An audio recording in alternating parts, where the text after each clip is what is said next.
Good evening, podcast world. Welcome back to Two for the Road in episode 4. Who'd have thought we'd have got this far?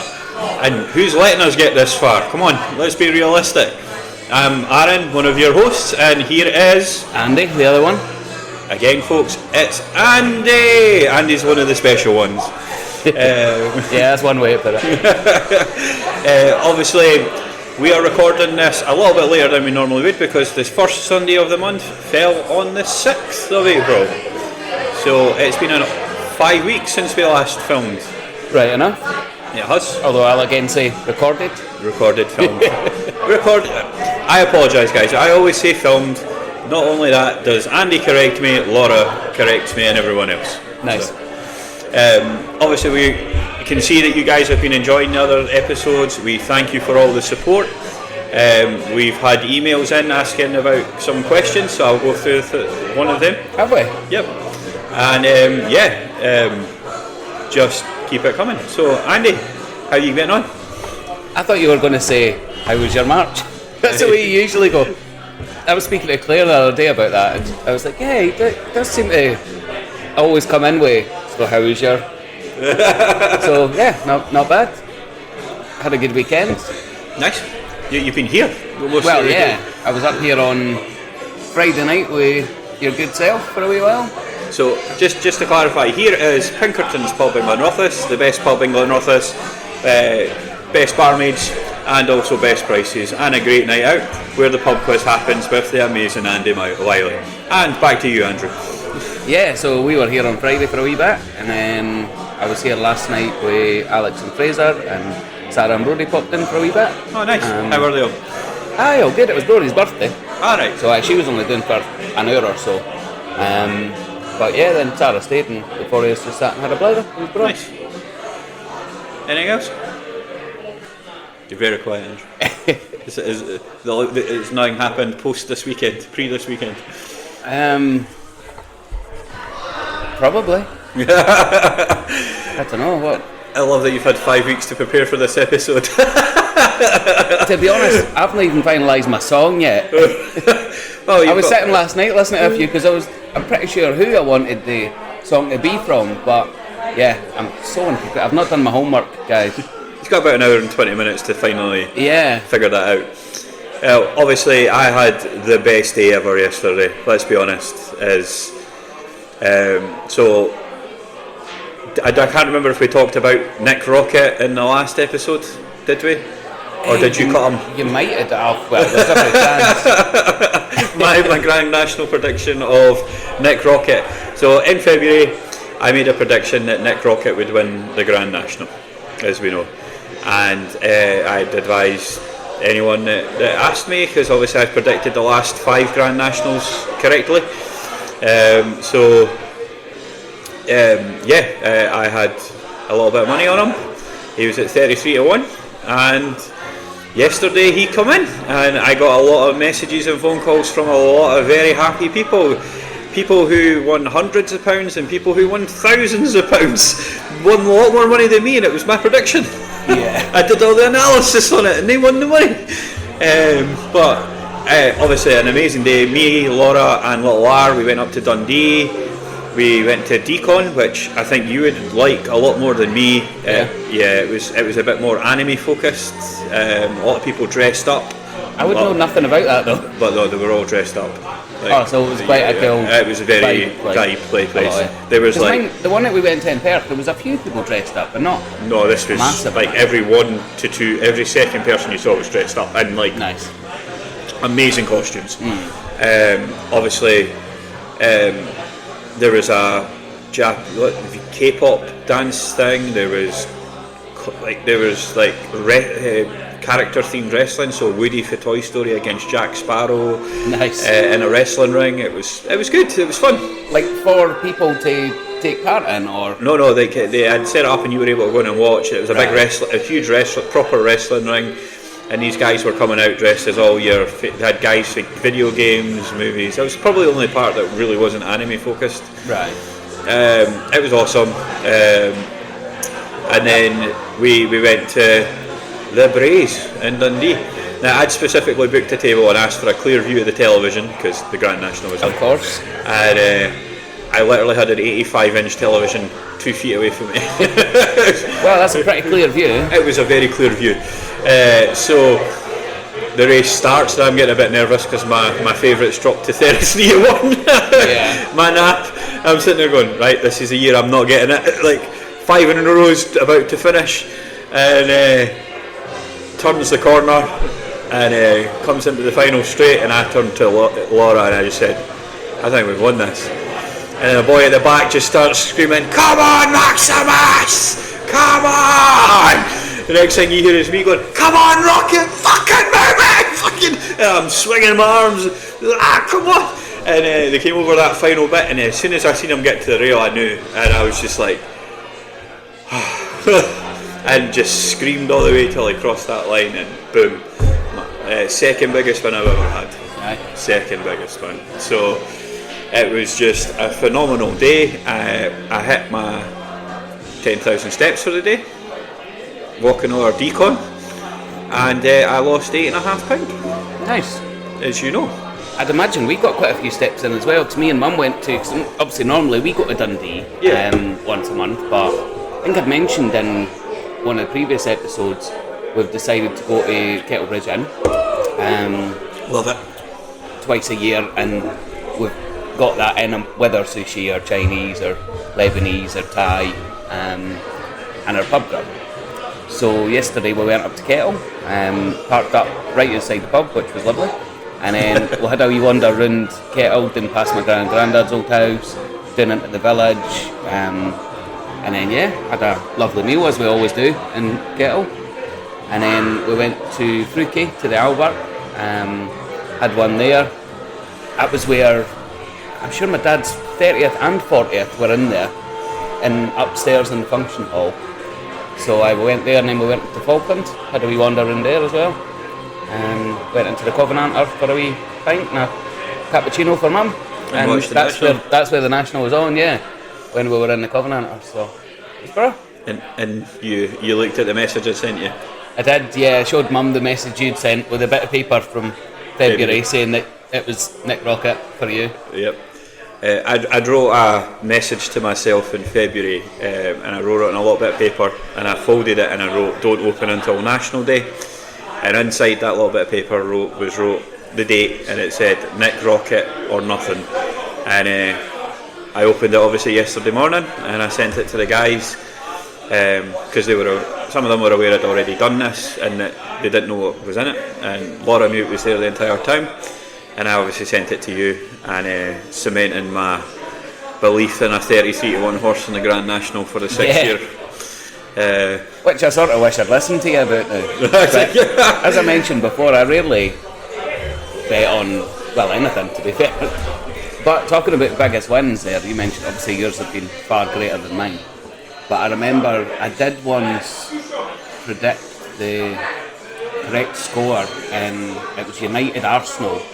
I think it was Champions League quarter-final or something, and we beat them 3-1 down at Highbury, if it was still Highbury, if it wasn't Emirates by then, and I'd put 3-1 for us, and I think I got about, it was like a £1 bet, I think I got about 40 quid back off it, and I think I've had another couple. The annoying one, because I used to occasionally, I think it was when I worked at Acorn, I would go in to the Toon on the way home on a Friday night, and I'd put a wee coupon or two on for the football on a Saturday, and never serious, just £1 each, just picking random teams that I liked for whatever reason. Yeah, fun.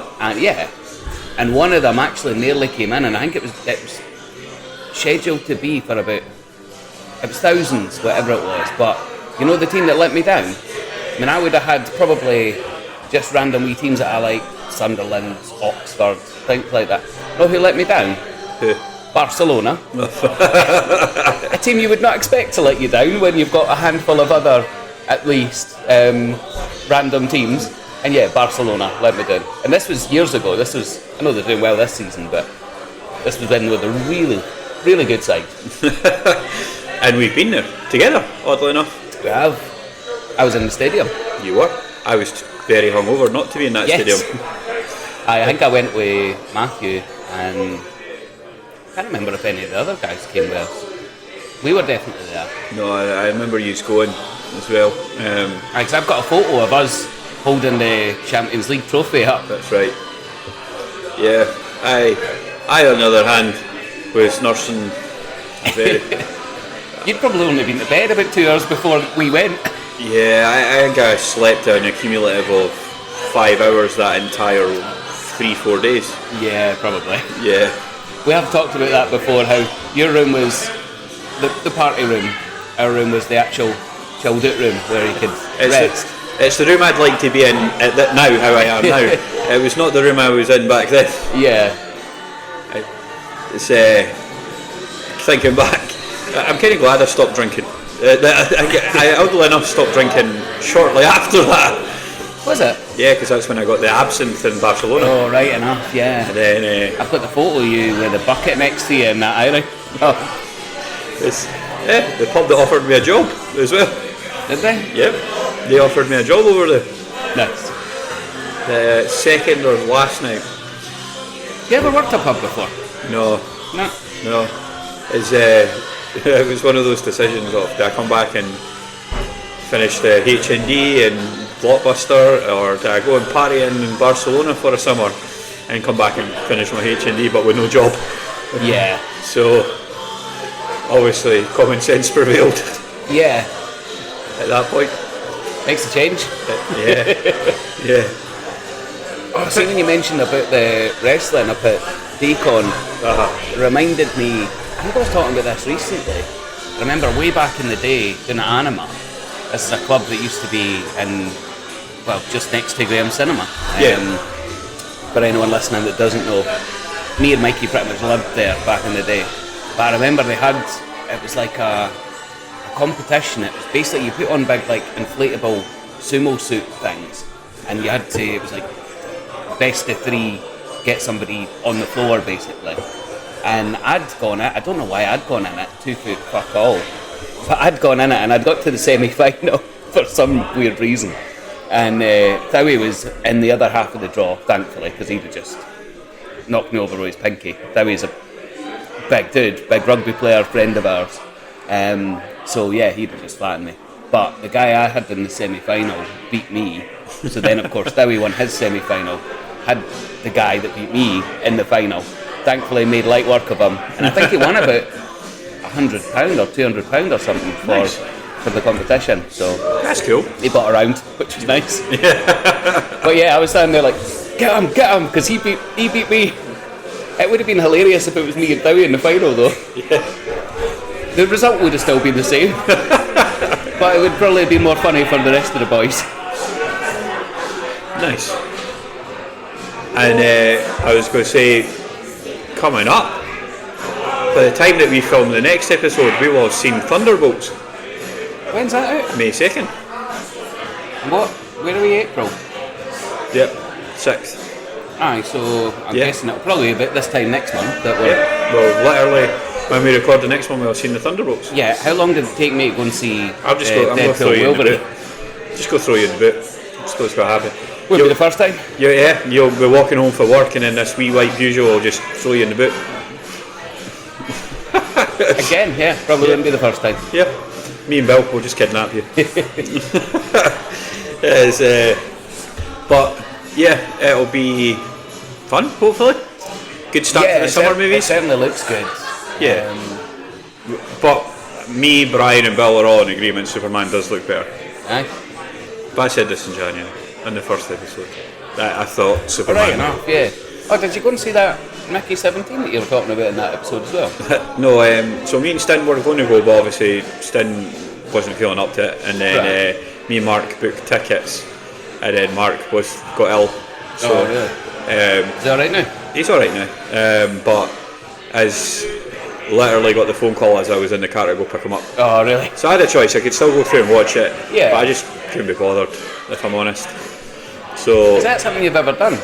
Gone to cinema and watch the film on your own? Yeah, I've done it loads. Huh? Yeah.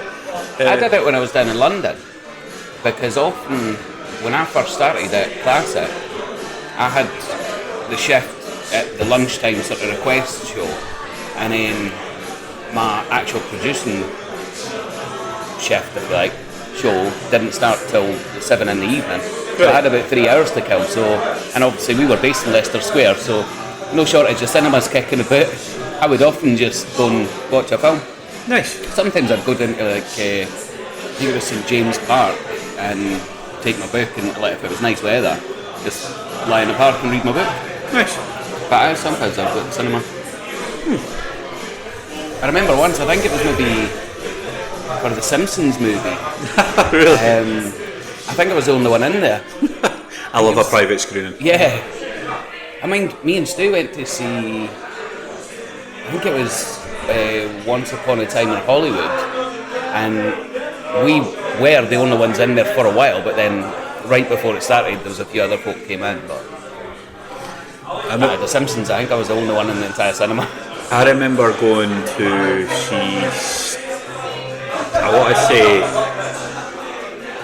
Star Trek with an ex-partner in Brian, Right. and it was in Edinburgh. I could be wrong on the movie, but we got there and we'd been on a night out, we'd had loads of drinks and we'd had food and stuff, and then we decided that we'd go see a movie at the end of the night, back when they still showed films at like 11, 12 o'clock at night in Edinburgh. And we went in and we were like, oh, we're going to be the only ones here.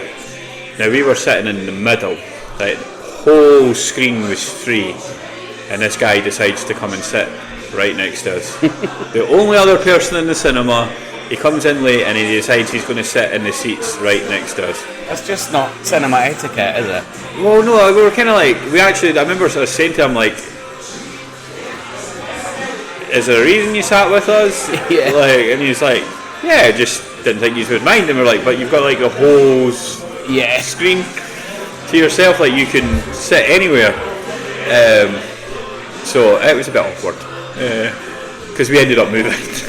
Yeah, I'm not surprised. Yeah, it was a bit weird. Like, so I don't mind going on my own, but if like I was the only one there and there was other people there, I wouldn't just go sit with them. They had to enjoy their night. I'll enjoy my drifting off into the forgetting about everything else and going into that wee world for a bit of time. Yeah, and that's of course what cinema's often about, that escapism. Yeah, like You're less likely to be able to escape into whatever world you're watching if there's some random dude sat next to you. Exactly. Yeah. That's it. Oh, so we were going to talk about my journey. Yes. So I can't remember if we briefly spoke about it in the last episode or not. I think we did, yeah. So I, on March 2nd, the Saturday March 2nd, started to take Mounjaro, which has helped massively in terms of losing weight, which I think we can agree I needed to do, because I had not realised how bad my weight had become, and although it's not an excuse, it is a reason as to trauma through a lot of things that have happened to me over the years. Yeah. That I had let my weight spiral, and through going through therapy and going through a lot of help from psychologists, understanding what happened to me and how to process that and how to process my fears and my anxieties. I've been obviously in a much better place coming into 2025, as we know. And it's meant that March 2nd I started to take Mounjaro. And the only way to describe it is that those urges for chocolate, pizza as a coping mechanism they're gone. It's not... Well, you called it your food noise. Food noise. And that's just been totally silenced with the Mounjaro. Yeah, it's unbelievable. It's best way to describe it is that even when I didn't want to eat, my brain was telling me I wanted to eat because I was worrying or I was stressed about something, and they call this food noise. And basically, I didn't know what that term was until a few months ago, and now I understand it as it was just basically that constant, oh, it's fine, you can have this, or you can do that, you can do this, or oh, you're hungry, you need to go do this, you need to go do that. And it's almost like the second I took that injection, it just stopped. So you know this, is that we've had many of a conversation where I'm like, I'm going to lose weight, this is it, that's it, I'm done, I'm on it, and then a week or two later I'm back off it because urges, like if something's happened, or I've just like decided to have a bit of chocolate, and for me a bit of chocolate wasn't a bit of chocolate, it was an entire drawer of chocolate, or it was an entire takeout. And obviously to get to the weight I got to was just unbelievable. So it basically, all it does is give you a chance, and I'm not really trying to waste that chance, because this is the kind of thing I've waited for my entire life. Yeah. It's taken away all those urges and noise and everything else, and it's allowed me to do what I've said I've always going to do. So we're now 5 and a bit weeks in. I weighed on Saturday and I've lost 8.5 pounds, which took the total since March 2nd to 36.5 pounds off, which is amazing. Is that not near enough 3 stone? Almost, yeah. It is being done healthily. I mean, what I do is I have 2 friends in particular, Bill and Brian, and we have a little group. We concentrate on diet, and Bill supports me when I'm at the gym. He's there with me because I get a bit nervous, I get a bit stressed. We're not doing anything, it's all sort of low intensity training to help me build back up. And as a result, obviously we're seeing the results. I can drop to 1,200-1,500 calories a day because I don't have that sort of urge to eat. It allows, and I drink 3 litres of water a day. My cell's out the way of me now, and it's just letting me get on. And it's just been a humbling experience. I hope it continues. I hope the drug keeps working, because I'd like to get to a much healthier weight and then obviously come off. And I think we talked about this when I went on to it, is that people obviously, everyone has their own journey, and it's not for everyone this, but it's obviously the right thing for me. Yeah. And I would much rather be at a healthier weight and come off this and deal with having to put weight back on than keep putting weight on and die within a few years. And that's the truth. Nick Rocket's obviously helped with that. Yeah. But he's funded at least quite a few injections going forward. Yeah, and essentially what it was for. But obviously it's promising at the moment, which is good. Like, I am going in the right direction. I am in a very good place, which is the first thing I could say that has happened in about 15 years, so maybe 18 years. I'm finally a little bit more, you'd agree with this, tell me if I'm wrong, I'm finally like the person I used to be. I would say so, yeah. And obviously that'll presumably help if you're in a good place mentally, and if you're taking on such a challenge of losing the weight and stuff. Yeah. Obviously the drug's going to help as well, but your mental state's bound to be playing a big part in that. Yeah. I think the best way to describe it is that, correct me if I'm wrong here, and you know this, is that when I get something in my head, I just do it. Like, there's not if I'm going to go somewhere, I book it. If we're going to do something, I get it done. I get it, make sure it happens. If we say we're going to go out, I'm there. So the one thing that was just that never happened on was my weight, and it's not with lack of trying. I always did try. It's just this other part of me would be like, something would happen, something that I'd be worried about my kids, or be worried about everything else that was going on, or and I was constantly on edge for such a long time that I never realised, or maybe I was aware of it, being honest, is that I was using food as a coping mechanism. Some people use drugs, some people use alcohol, some people use gambling.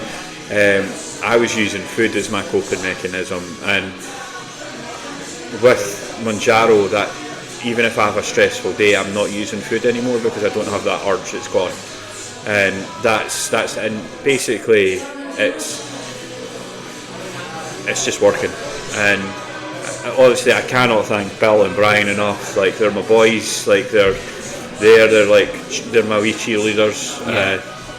It's just been good to have that. Obviously you've been invited a few times, but we're hopefully going to get you there eventually this year. Yeah, when I'm not a exhausted wreck. Yeah. So hopefully that happens at some point. Yeah, and the thing is, what's funny is you're closer to the gym than any of us. Yeah, it's just down the road. So it's quite funny.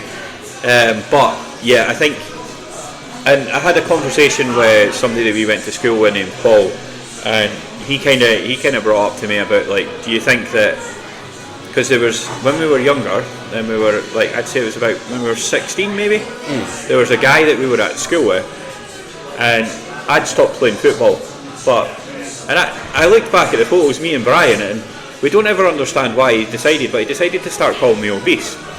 And we look at the photos, and, like, he's a lot bigger than me, this guy, right? And Paul actually said to me, because Paul, do you know why this guy started to call you? And I'm like, no. And obviously it kind of Paul got me thinking, is what this person said to me, did that have an effect on how I ended up being so big? And, like, you know, it's quite a humbling experience to kind of go, wait a minute, because I actually kind of look back, and I had a 3-pack, like, hardly was fat. Like, you know, I'd played football all the way up till I was 16, so I was, yeah, of course I put a little bit back on, but it was nowhere near. And when you look at the photos of us all together, and this guy's in that photo, you're like, and every day he would call me obese, and oddly enough I ended up obese in later life. So Paul was totally spot on. Is, do you think that had an effect? And I never ever really thought of it. Yeah. Is, with this person calling you that, did that have an effect? And I was like, huh. There's every chance, yeah. There's every chance that probably. I now know that what I was going through is more why I constantly put on weight from when I was about 22, 23. Yeah. But as a result, it's quite a interesting conversation to sit there and have. Is, do things that happen to you in high school or things that people say to you have an effect on you in later life, subconsciously, even if you're not aware of it? And there is a very good chance that they do. Yeah. So be nice. Say nice things to people. Yeah. Don't be a dick. If you're at school, don't be a dick. Oh, just in general. Yeah. Aye. Yeah. True. Yeah. Don't be nasty. Like, yeah. It's, always try and be a good person. I think that's the gist of it, because you don't know how that affects people. Yeah, and I think a lot is made of people who act certain ways because people acted certain ways to them, like in a negative way, like, oh, this person's parents did this, so they do this, and it's bullshit. Just be nice. Yeah. Don't be a dick. Don't be a dick. Yeah. Yeah. Just, if somebody's been a dick to you, that's not an excuse for you to be a dick to someone else. Yeah. Just don't be a dick. Don't be a dick. Be a good person. I 100% agree. Be good. Say hello to people. Yeah. You might make their fucking day. Compliment people. In fact, you know, it took me quite a few years, I remember. I mind, way back in the day, probably about 21 years ago, Johnny had one of those, like, chain things, like a wallet chain hanging down, and he obviously thought that was a good look, and it quite possibly was, but I took the piss at him for it. And I think it was about 2 or 3 years later, me and Mum were up in Dundee and seen this guy, and I think he had like a huge spiky mohawk. It might have been pink or green or something, and he was just doing his own thing, living his best life, and rocking the chain. No, he didn't, but it made me think of that. So the next time I seen Johnny, I was like, dude, I apologise for taking the piss out of that wallet chain, because you wanted to wear it, whatever, and yeah, for some reason I thought it was alright to take the piss at you. It wasn't. I apologise. Do what you want to do. Be yourself. Yeah. Well, here's the thing, is that if you could wear a Mighty Ducks top every day, you would. Yeah. Yeah. Or you know what I've always said? If I could wear a kilt every day, I would. Oh, I agree with I that. love wearing a kilt. We have a friend that wears a kilt every day. Yeah, we do. Yeah, Jammy bastard. The kilted biker. Yeah. Mr. Paul Henderson is his literally social media influencer. I don't say that word. I hate that word. Yeah, but he is. But no, Paul's a nice guy. That word has so much connotations for me of dicks. So I don't want you to use that word in the context of talking about somebody I know as a legend. Yeah. Social media legend Paul Henderson. We'll go with that. The kilted biker has his own touring business across Scotland. Very, very well. One of my other best men. Yes, indeed. Yes. And genuinely one of the nicest men you'll ever meet in your life. Yeah. Yes. He gets to wear a kilt every day. Oh, talking about wearing kilts all the time. I remember when I was wee. Must have only been about maybe 6 or 7. And I was down. My dad lived in Slough at the time. And I was down, I think we'd gone to some friends or maybe relatives of the woman he was with at the time. Aye. And I remember I'd gone to a park with these 2 wee girls that are about the same age as me. And obviously they were from down that neck of the woods. And I remember we'd gone, I was just in like trackies and a Hibs top. And they were like, so, do you guys have to like wear kilts to school? And I went, no.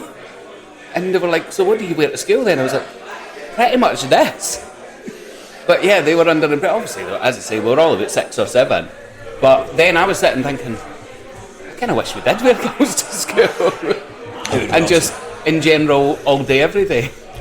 So I'm kind of a firm believer is I don't actually understand the uniform policy in Great Britain. I kind of prefer the American kind of wear what you want to school. Is that what they have over there? Yeah, in Just, America, yeah. It's more private. Mind you, I wore a Wu-Tang hoodie to school, so... Yeah. But we still have it. We may not wear kilts, but we've got to wear pretty shitty fucking uniforms, black trousers. Well, aye. Was the rule not basically you had to have your tie? And that was it. So Yeah. I had my tie. You could barely see it under my Wu-Tang hoodie, but it was there. I remember having to sort of pull down the neck to show various teachers or whatever that had stopped me going, you got your tie on? Aye, look. Yeah. It's just under a massive Wu bat. It's funny to think back. Little Lara will obviously be going to high school, and thankfully, a number of years still. Yeah. Will she be going to our old school because Yes. of where she's at primary? Yes. Yeah, right. And I can say though that when I went up with both S and L, it's not changed at that point. Nice. It literally is the same building. Frighteningly. Well, I went back when we were in college. Because mind, I went to interview. Actually, it was during my radio year. I went to interview Mr. Allen because the school had a, they do the inspections, and they'd had quite a bad score, I think, on their recent inspection. So I went and interviewed Mr. Allen for a show that was doing on my radio year at college, and yeah, talking about the report and the score that the school had got and what they were looking to do. And obviously, well, you know Mr. Allen, he was brilliant. It was a great interview. He was such a great teacher as well. Yeah, he was. He was actually a good lad. He's kind of like, in hindsight of how you are now, you're like, oh, he was somebody that I'd have a drink with. Oh, I definitely. I remember one time, it must have been, like, we were in 5th year, and Parky was in 6th year. I remember when we got to, like, higher education, it was mixed 5th and 6th year classes. So we were in geography, me, Neil, Parky, I think Ginger was in the class as well. And Parky said, we were having some video was on that we were watching, and Parky decided to have a snooze. And so Mr. Allen, sort of when the video had finished, and then he sort of woke Parky up, and he went, I can't remember exactly, but I'm sure he said something like, you think I'm just a baldy ginger prick, don't you? And Parky, of course, with great comic timing, as Parky has, went, aye, pretty much, aye. It was fucking hilarious. But I'm sure Mr. Allen would have been expecting that answer as well. And yeah, it was just such a great laugh. He was my guidance teacher after, because I had Miss Cowie, I think for just first year, or maybe first and second year. And then it was Mr. Allen after that, till pretty much I left, or the end of school. Mr. Shand, I think, is the one that I think about a lot, and he was geography as well. Yeah. He was actually, I think, he had more of a influence over my life than I realised until I was a lot older. But he was a great teacher as well. He was a very good teacher, but he was also the football coach the first year.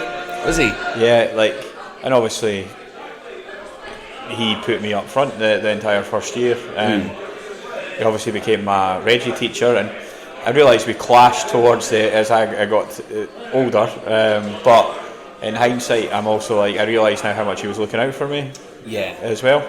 A lot of people viewed him as kind of a strict teacher, but I thought he was brilliant. Oh, he was good. And funnily enough, I was talking to Alex about this last night, and in fact it's because I'd mentioned it to you on Friday, talking about how people think in different ways, and I was mentioning about what I'd said to you on Friday about when Mum and Auntie Jane tried to teach me how to tie my laces, and I just was not getting it at all. And then Uncle Paul came home, showed me a different way of doing it, and I went, oh yeah, piece of piss. Aye. And yeah, it just, because different people's brains work differently. And it was the same when we were in standard grade maths. I'd Miss Martin, again a teacher that everybody thought was really strict, but I loved her, I got on so well with her. And we had this investigation to do, and I'd handed it in as everyone else had, and then she pulled me over to her desk, and I'm thinking, oh fuck, what have I done? And she went, I want to talk to you about your investigation. And I was like, alright, thinking I've totally ballsed it up. And she went, you've got it right. So from then, I started breathing a bit easier, and then she went, but you've got it right in a way that nobody's ever got it right before. She's like, you got to the right answer, but the way you've got to it is different. I've never seen that before. So now you remember we used to get peaches. It was sort of a reward, basically, praise for effort and achievement, peach award. So I got one because I'd done the investigation and solved it in a different way than anyone had ever done before. Nice. I think my favourite peachy story from school though was when I was in English, again in standard grade, Mr. Anderson's class, and I'd found this jotter on the floor that he'd apparently been looking for ages. So he was like, oh Andy, I'm going to give you a peachy for that. And then me and Mikey sat next to each other as we did in pretty much all classes. And we were dicking about as usual, and Mikey got caught, and Mikey was going to get a punishment exercise for those listening that aren't familiar with the term.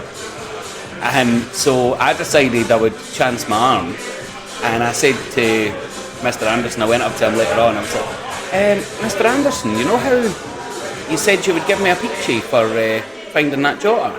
He was like, yeah, no, I definitely, definitely, Andrew, you're getting a peachy for that. I says, well, you know you also said you would give Mikey a punny. How about we trade? And he sort of looked at me and he was like, you cheeky bugger. But then he took the deal. So Mikey avoided a punishment exercise. I bought it off, basically, with my peachy. Yeah. So let's get on to the emails that have come in. Oh, yeah. So, right, first question, and it's genuine. So, is Andy single? Fuck off. From Chantel. That's not a real email. Fucking is. So, Andy, do you want to address that? Not particularly, no. Well, you are single. Yeah, that's true. Yeah, you don't have to elaborate if you don't want to. You can just confirm you are single. Yes. Chantel, he is single. Obviously, you maybe want to send another question in because he's not going to go any further than that. So, next question. Why did you guys choose Pinkertons to record from Brad? It's a fair question. Right. Well, we're here all the time, Yeah, and they let us. yeah, So yeah. I think probably to address it is we used to do a pub quiz at a place called Foxtons, yeah. and we kind of, it wasn't that it was bad, it was just we kind of grew a little bit bored, maybe. I don't know. I mean, obviously we loved it down there, and Yeah. my team, the Basic Bitches, were the best. But yeah, we just kind of stopped going, and then I think, was it not started- that Andy did a 80s quiz or something up here, and then we thought we'll go up Maybe. it, and we tried that. we just kind of kept on Coming back, yeah. It was, and then it was not just the quiz. We then started coming in during the week and during the weekends. Well, you come up with your dad on a Wednesday sometimes, do you not? Yeah, me and my dad come up. We're due soon, actually. Aye.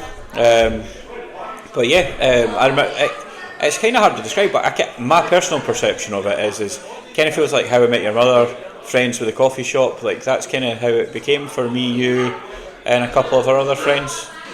Pretty much. I mean, it is our go-to. Yeah. And obviously, as we mentioned, we were here on Friday night. I was up last night with Alex and Fraser and Sarah and Brody. And then we're here again tonight. Yeah. We're kind of like in that Series 8 type option now where friends have fallen out and everything like that. But, you know, by Series 9 or 10 they'll all be talking again. As it tends to be the way.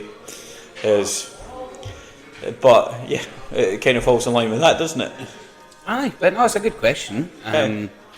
We wanted as well, I think we talked about it in the either first or second episode, we wanted to have that kind of background pub noise as well.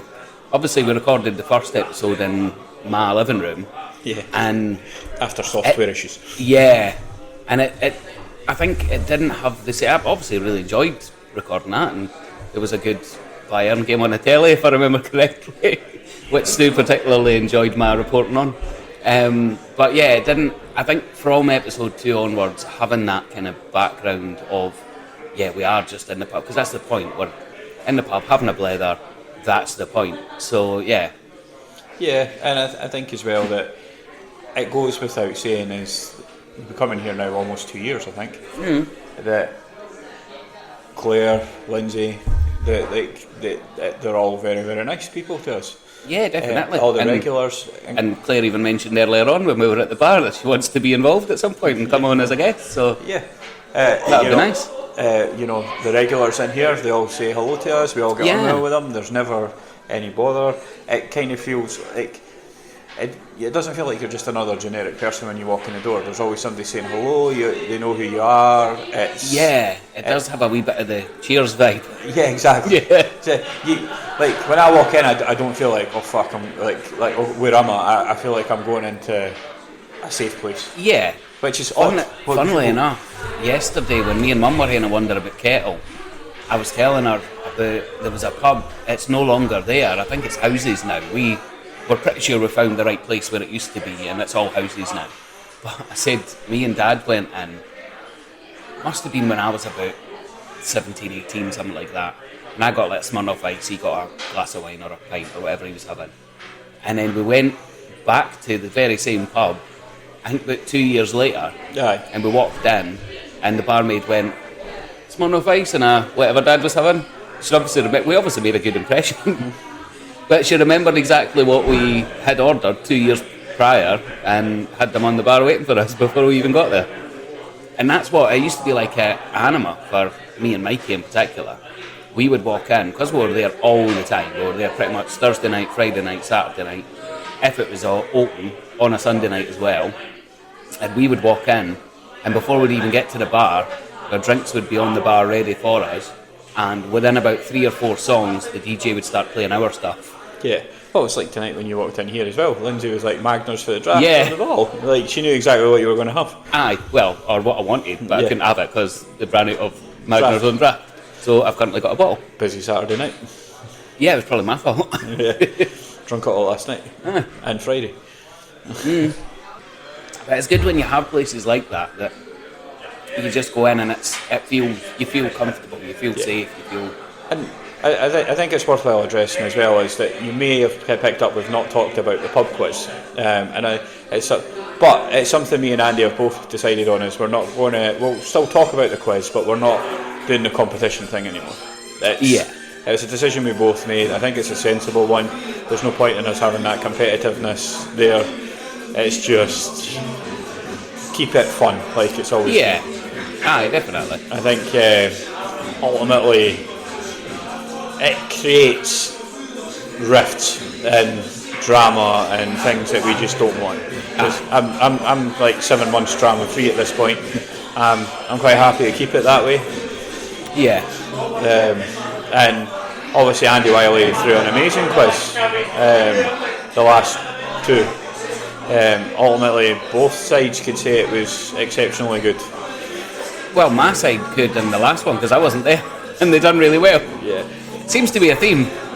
No, I think it was Doctor Who. Oh yeah, I was talking to Claire about that on Friday, and she said that stumped a lot of people. Yeah. Oh, me and Murray were fucked. Yeah. Like, see, you took those 2 rounds out. We were fucking right. We were running riot. Like, Doctor Who section, 5 questions, right? We got 1 question out of that 5 right. Do you want to know how we got that question right?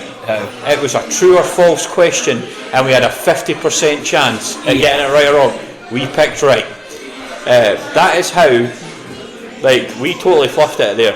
Well, there was another boy that's on Claire's team. He was saying that there was then like a picture round on Doctor Who and all, so it was really 2 rounds. Yeah. We were okay at the picture roundish because the again me with actresses and the characters, so that was okay. We only got half of them, like not Doctor Who fans, me or Murray. It was just the 2 of us. If you take into account like that's 10 questions there, and we just lost it. Like it was just it wasn't meant to be. Like. We both kind of looked at each other and went, Ken, what, we had a good run.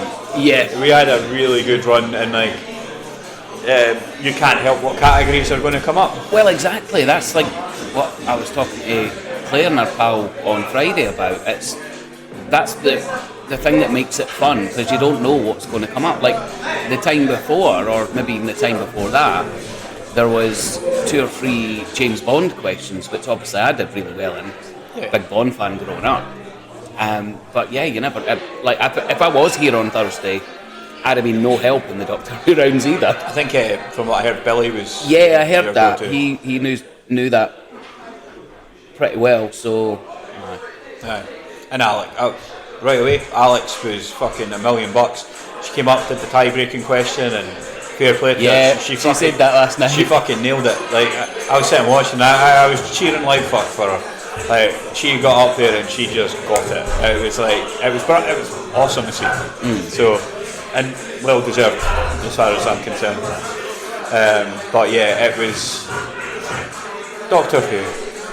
Right, you'll be happy to know that Lost was on my list that I handed into him. Well, I'd already handed that in before. It's still not come up. Well, whether or not he looks at my list, because he was moaning like fuck when I handed it in. Oh, I knew you were going to put that. Ted Lasso, I knew you were going to put that. And did you not put that in before as well? I did, and it was like the one quiz I wasn't at last year that you did it. Oh yeah, because was I not at that one? Yeah, it was. Well, we were all a team at that point. Yeah, and we were pretty shit, if I remember correctly. I was going to say you should have been alright if Stin had been there, because Stin would have got that. I don't know if he'd watched it by then. No, he had. Me and Stin had. But yeah. Like, I don't know if he was there. I can't remember, to be honest, but I do remember. He couldn't have been, because I think he would have done alright if he was there. I think there was maybe only about 3 or 4 of us, and we did not do well at all. Not surprising. Yeah. It's a selective subject. Aye, well, so many are, and I see my guys did what you normally do and put the Joker on the general knowledge round this week. Everyone's clicked. If you come to Andy Wiley's quiz, put it on general knowledge. Unless there's a category that you are good at. Yeah, well, I remember there was general knowledge. There was 2 like a few quizzes ago, one of the ones I was actually at, and I think we had The Simpsons and 90s music, and we were torn between the two, but it was Alex and I kind of decided, no, we'll go with the 90s music. We ended up getting full marks on both rounds anyway, so it wouldn't have mattered, but yeah. It is. I kind of describe it as we had obviously Claire and Gar come and join us, and I'm going to say this again: is we wouldn't have been as successful that night if it hadn't been for them. Like where we finished, you could easily took 10, 12 points off us, hands down. Like me and Murray just wouldn't have got them. Like, and ultimately it worked out. But yeah, like. But then that goes back to the Doctor Who section. If you look at that there, if we had maybe had Gar or Claire there, we maybe would have picked up the extra points. Maybe if they knew. Which, anything about Doctor Who, yeah. So it just kind of shows you is that having those extra teammates can make the difference, because me and Murray are restricted to what we know. We're okay, sports, general knowledge between the two of us. There was a 60s music section, he got like 3 in that. Yeah, I'd imagine he'd smash that. Yeah, well, he got 3 out of the 5, but that's it. You know, there's people dropping a lot of points in those sections. Oh god, yeah. I should imagine my team didn't do well in that. And he just fucking he got them. So there's stuff like that where you kind of realise that having those extra members kind of does help. It was like when we had Sam join us and he got melanin. Like me and Murray were like, put it down, totally right, and he got us a good position and that to get with that. So yeah, like. Those kind of things happen. Even if you think, oh, I'm not going to be very good at it, you may find that you actually answer the question that gives you the team the 2 points or 4 points that makes a difference. Aye, because I mean, let's be honest, whatever team it is, there's going to be a bulk of answers that most people, if not all, the team will know. Yeah. But then there are going to be some that maybe just one person knows or 2 people know, and that's where it helps having a bit of a mixture, and obviously the extra bodies as well. Yeah, no, totally. And I think, yeah, like, obviously sometimes it's just me and Murray, like on Thursday, other times we've got 3, 4. We've never quite hit that 5 mark yet. it might be nice to get that, but we do have a revolving door on people coming back and going and coming back. I believe next time we've got Sam. So nice. That'll be nice to have him back. Claire and Gar are meant to be coming, so I might have 5. We'll see. Well, I'll be at the next one in a week on Thursday, because I'm working next Saturday, so I'll be getting my day back on the Friday. So I will be at the next one. Nice. You'll be a murderer? No. You take the piss. But we're cooler. I beg your fucking pardon. We are. Oh no. Yeah, we are.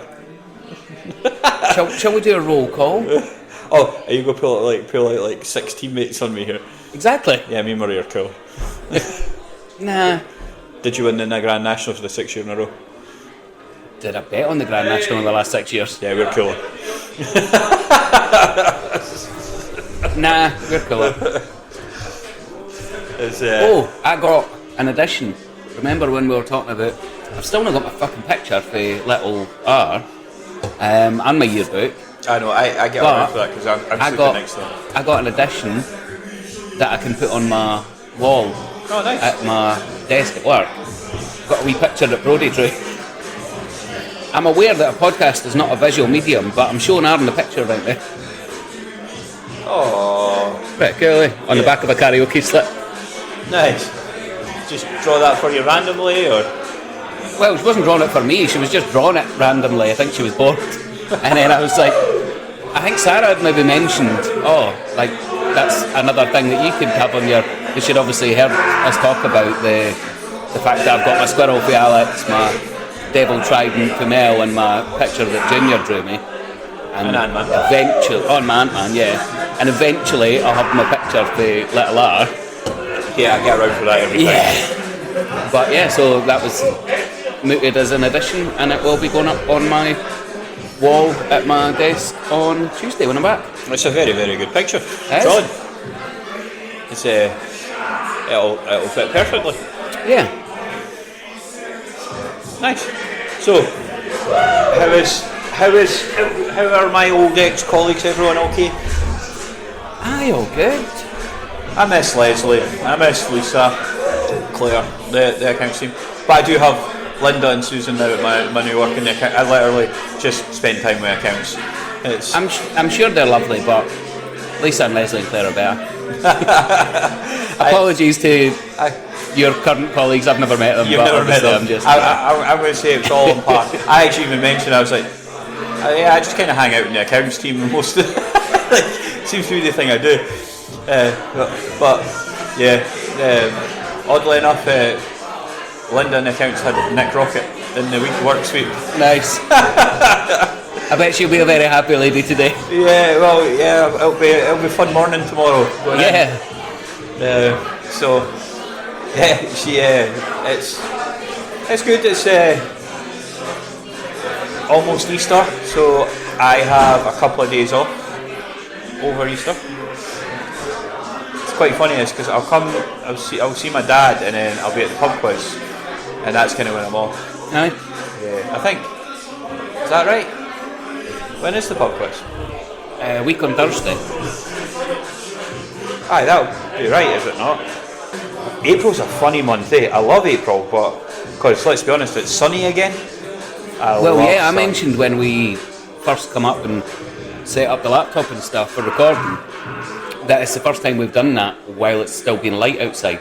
Yeah, because next Thursday is the 10th, and then it's the 17th. So that's when I'm off. Aye, the 17th is when I'll be at the quiz. Aye, so I'm actually kind of grateful for that, because just having a little bit of time off, because I've not got a lot of time off this year because it's all at a specific time. So I do feel a certain honeymoon. Yeah, I feel like my brain's just like, dude, what are you doing to us? Like, slow the fuck down. Like, where's our break? And I'm like, it's coming. Yeah. It's not too far away. It's not too far away. And then I decided to push my body to the extreme this year and lose almost 12 stone. So yeah, as not only is my brain going through that, my body's going, what the fuck are you doing to me? Yeah.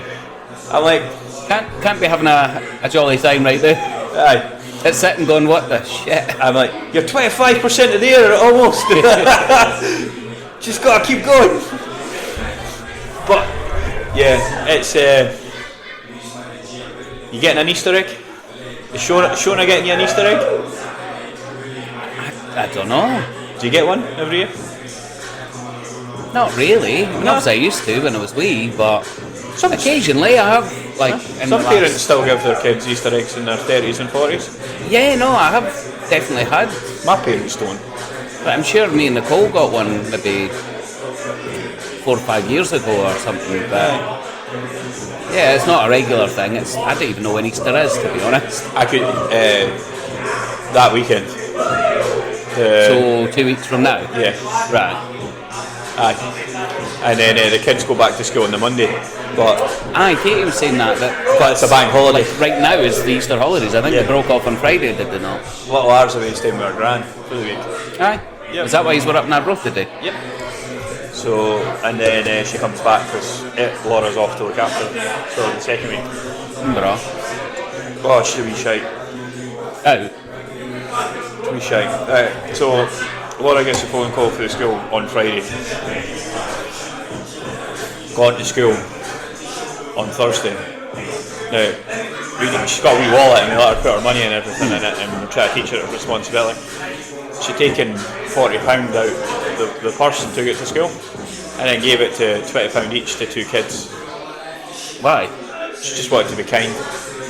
Fair enough. But obviously one of the parents had phoned and said, yeah, this kid's giving my kid 20 quid. Yeah. We've still not got the back yet. But we're working on that. But I thought it was a nice gesture, but like, why? She just thought, I was like, did you think they needed it? No, I just thought it was a nice thing to do. I'm like, are you trying to buy their friendship? Like, no. I'm like, having that conversation, and we got to it. I just thought it was a nice thing to do.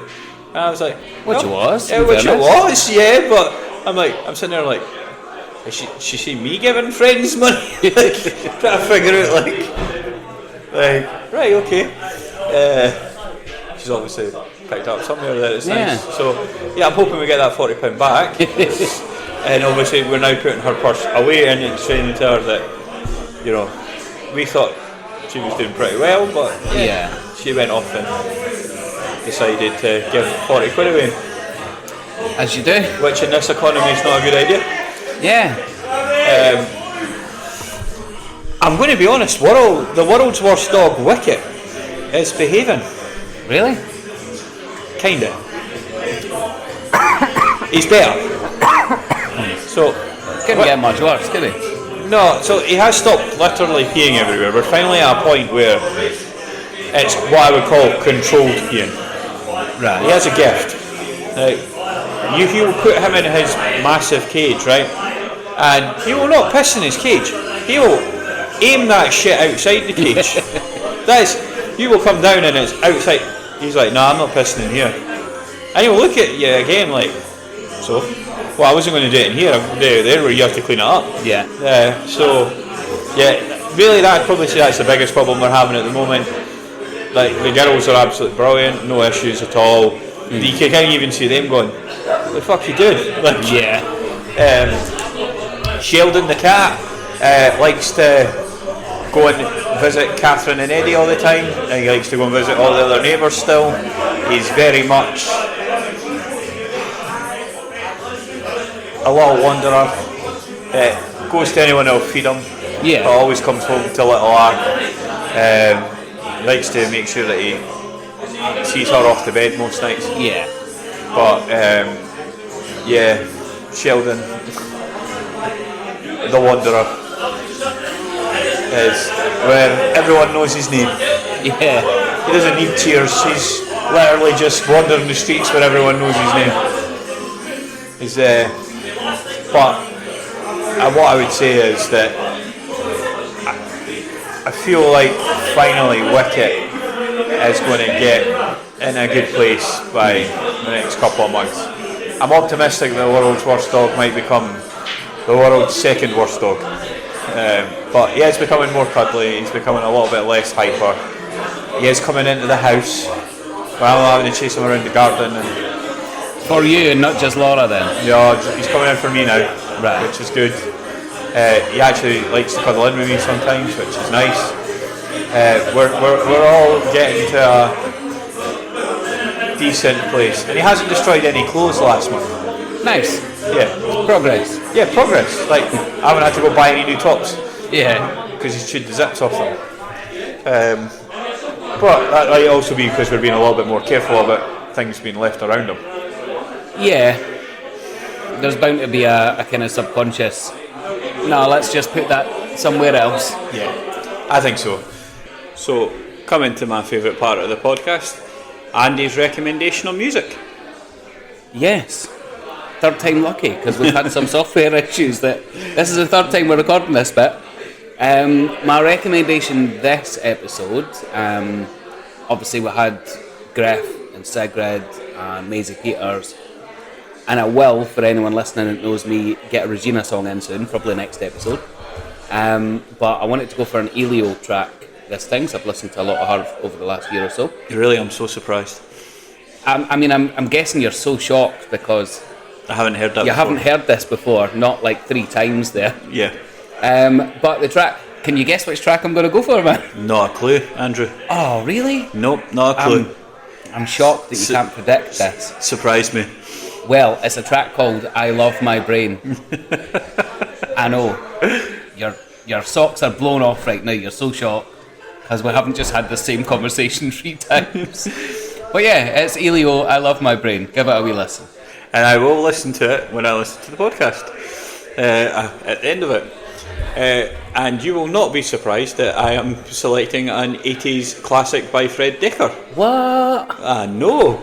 It is called The Monster Squad. It is the Goonies meets Lost Boys. I feel like I've seen it now. We've talked about it that much in the last quarter of an hour. Yep. It is literally a movie where the kids, instead of hunting for treasure, hunt monsters, and it just so happens Dracula's come to town. You have Frankenstein, you have the werewolf, you have the Swamp Thing. It is awesome. Pinnacle of the 80s. You will enjoy it. It's a lot less serious than all the other films I've recommended. This is a fun 80s one, hard to seek out. If you get a chance to see it, watch it, you'll love it. And yeah, I know that Bill will love this. So there you Is he go. a fan of that film? Bill's a fan of it. It's one of the many things we connected on when we met up originally. So there you go, Bill. You need to get the boys on and watch the Monster Squad. So now that we've come to the end of the podcast, I think it's important to thank everyone for continuing again to support us and listen. And we hope that you listen to this one and every other one to come. We want to thank Pinkertons again for all their hospitality and letting us film here, and their awesome service when we are here during the week. Yep. And yeah, Kino Cinema, best cinema. If you're going to book tickets to the Thunderbolts, go to Kino Cinema. In our opinion, it's the best cinema in Fife. It is. Yep. And we will see you in episode 5, guys.